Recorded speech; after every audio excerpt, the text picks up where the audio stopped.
Thursday, the hottest day of the year and one of Sacramento's biggest sporting events, go head-to-head at Sac State's Hornet Stadium.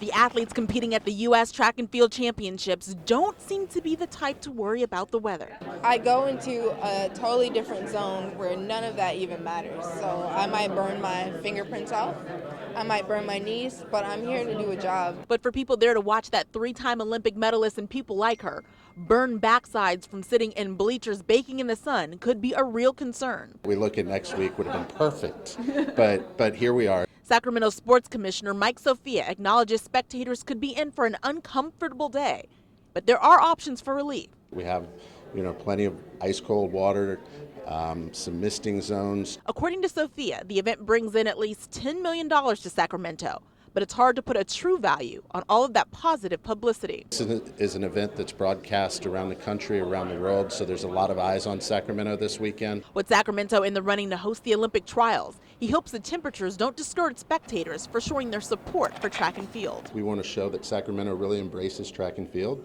We want to demonstrate that we want the trials back in Sacramento, so brave the heat a little bit, get a little suntan, and enjoy some of the best athletes anywhere in the world.